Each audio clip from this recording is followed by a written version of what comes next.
আমরা ৭৬ বছর পুরানো আজকের দিনগণ আজকের এই দিবস এবং প্রাচীন আজকের এই প্রতিষ্ঠা বার্ষিকীর দিনে আমরা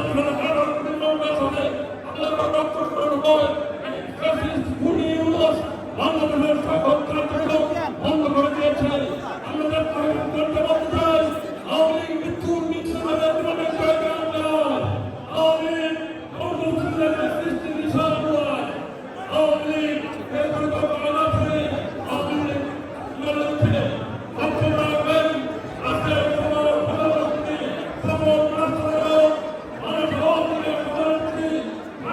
প্রধানমন্ত্রী জননেত্রী শেখ হাসিনা।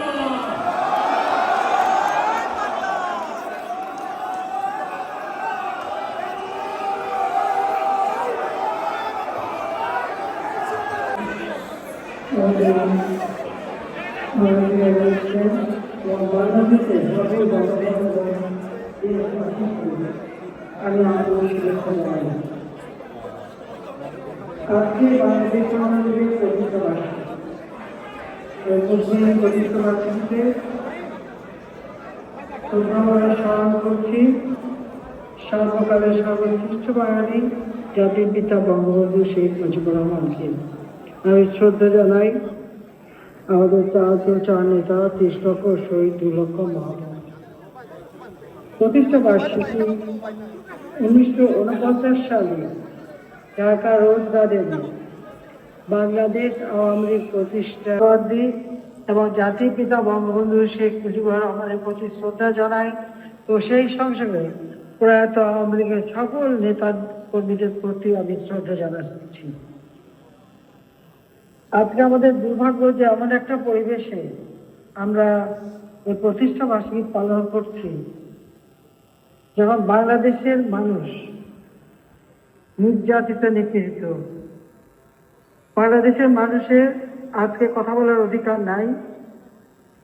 বাংলাদেশের মানুষ এমন এক শাসকের হাতে নিপীড়িত হচ্ছে যে সংবিধান লঙ্ঘন করে জঙ্গিদের সাথে নিয়ে জঙ্গিদের সহায়তায়, সন্ত্রাসীদের সহায়তায় এবং বিএনপি জামাত জোটের সহায়তায় ক্ষমতা দখল করেছে।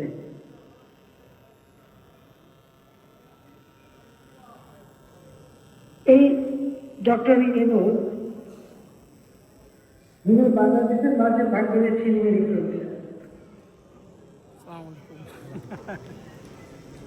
আওয়ামী লীগের অবৈধ নেতাকর্মী তাদের বিরুদ্ধে মিথ্যা মামলা, হত্যা মামলা, দুর্নীতি মামলা, নানা ধরনের মামলা মোকদ্দমা দিয়ে হয়রানি করে যাচ্ছে।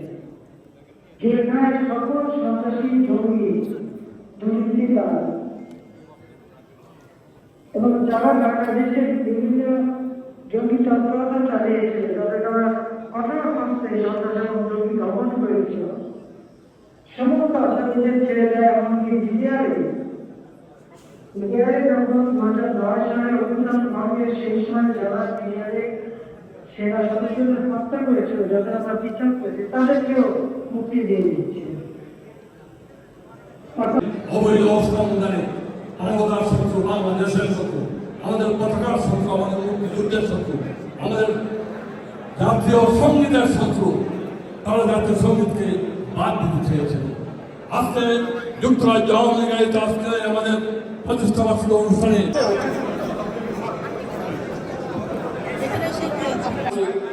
আমরা যারা আছি, প্লিজ এই উনি বাধা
দফায় দাবি।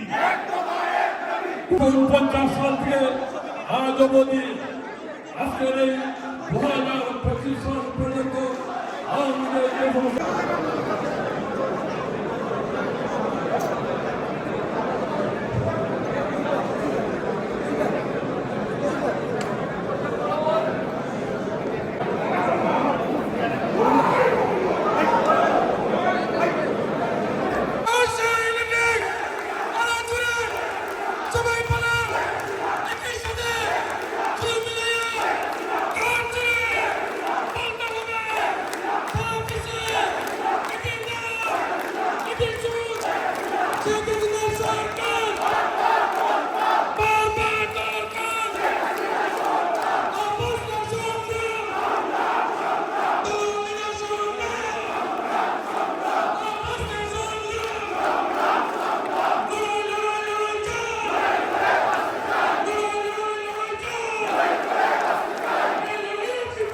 বঙ্গবন্ধুর সৈনিকেরা বঙ্গবন্ধুর সৈনিকেরা